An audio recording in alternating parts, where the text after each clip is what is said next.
Hi, I am Dr. Kim Sage. I'm a licensed clinical psychologist. Welcome to my series called Wildly Loved, which is really targeted to address the trauma brain, the complex trauma of our lives and relationships, and to help us try to heal and begin doing healing work on our childhood and on our adult relationships. If you are new here, please consider subscribing and checking the box. That way you'll get notified when I post new videos.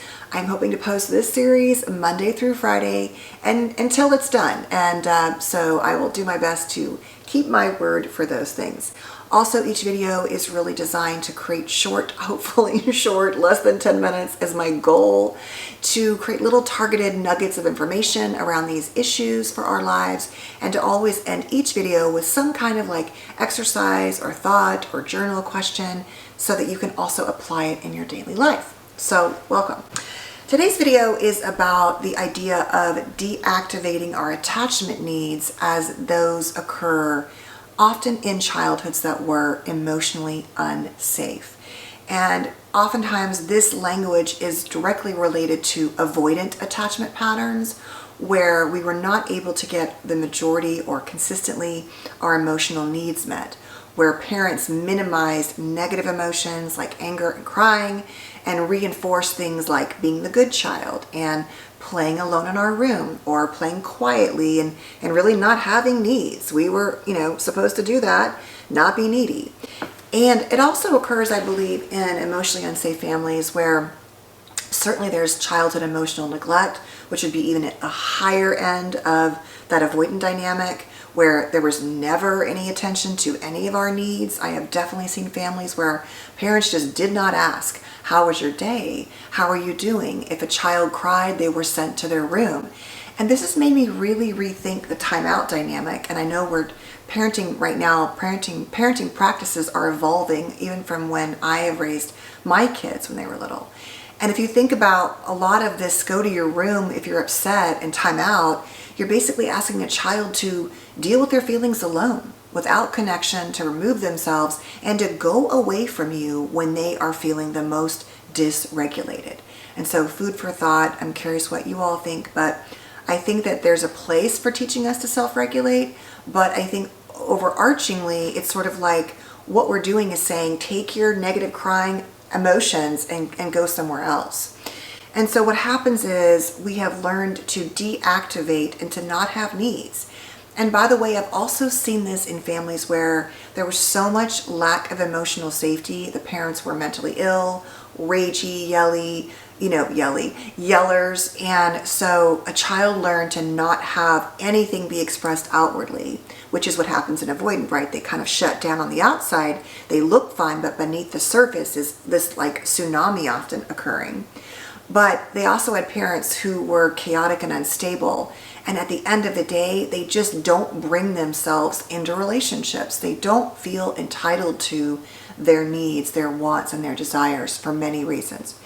And so while this behavior is largely the outcome as a result of this repetitive rejection of a child's attachment needs by the primary caregiver, the bottom line is that it teaches us to not have needs. And so all the things that we normally would do to seek connection and proximity and closeness, we learned very early on did not go well for us. They would be literally rejected, like I said, or they might be mocked or teased or minimized. Like, what are you crying for? Get over that. And I understand we can't cry over everything, but this pattern here would be about a continual minimization of a child's needs.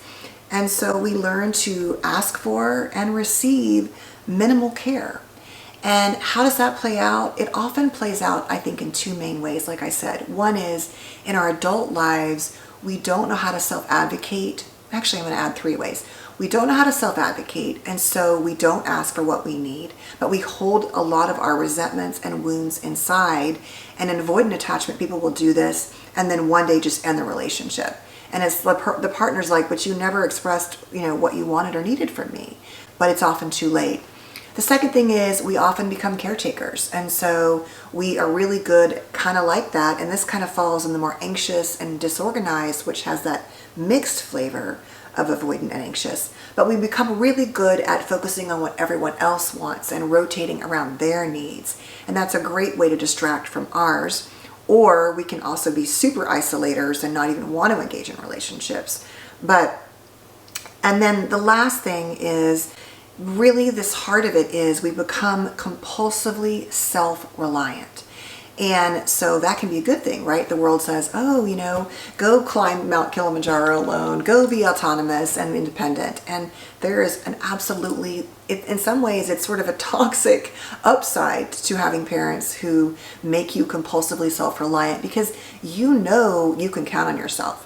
You're not somebody who thinks, I can't be alone or I can't handle that most of the time, even though deep inside you often long for someone to come alongside you and hold your hand while you cry. You won't let them for the most part usually, but it can become so self-reliant, so compulsively self-reliant that you often feel different from everyone else. Like I said, you can feel deep loneliness in your soul, but it just does not feel safe to let someone else in. And you can really miss out on some beautiful connections in life. And so what can you do about this? I would say, first of all, try to identify what your needs are. Where do you say, no thanks, I'm good, when you really could benefit from help and support? And what does that feel like, right? Where could you use more help? Where would you like to have more connection? What are the needs that you suppress inside when you're really honest with yourself? When you don't tell your partner what you need or don't self-advocate? What are those needs? The second thing is to learn to identify in your body what it feels like when you are being self-reliant and when you are being or feeling needy, and maybe don't act on it, right? And so in some ways, the self-reliance can feel really good because it feels like home. And there is a power in that, and I would never want to lose that part of myself. It is why I have survived and accomplished a lot of the things I have, which people say, I don't know, how did you raise 4 kids and get a doctorate, by yourself with almost full custody? I sacrifice things though. They had to make sacrifices. My health has been sacrificed at times. And so, it sounds great, but there's a price that you pay. But at the same time, if it's between not being able to care for myself and being self-reliant, I'm going to choose self-reliant. But obviously there's a place in the middle sometimes where connection and reciprocity are really valuable, especially with a partner. It doesn't feel good to be with somebody who is so autonomous and self-reliant and never lets you in. Even if they say they love you or are loving to a degree, there's a wall there. And so that is going to eventually impact even your parenting at some point. It could, right? It's like it's safer to let your kids in, but even there could be a wall you might want to explore. But going back to learning to identify and soothing and calming and locating in your body so that you know when you're doing it, and then you can recognize, okay, what do I want to do with this right now? Do I want to stay in this? Or am I just kind of shutting down, but really, it just feels really yucky inside and I feel lonely inside. And if I could just pick up the phone and ask for help, or just reach out to a friend and have a phone call, or maybe let my partner, sit next to me while I'm sad and show them my emotions. I can do that because I know that I need to do it because my body is telling me that.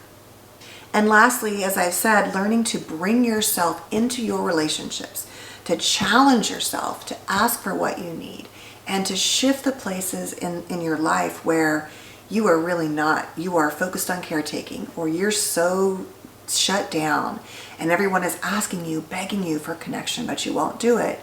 Or you shame yourself when you do it and you don't let yourself even go there. And so learning how to challenge those behaviors is a really important part of healing.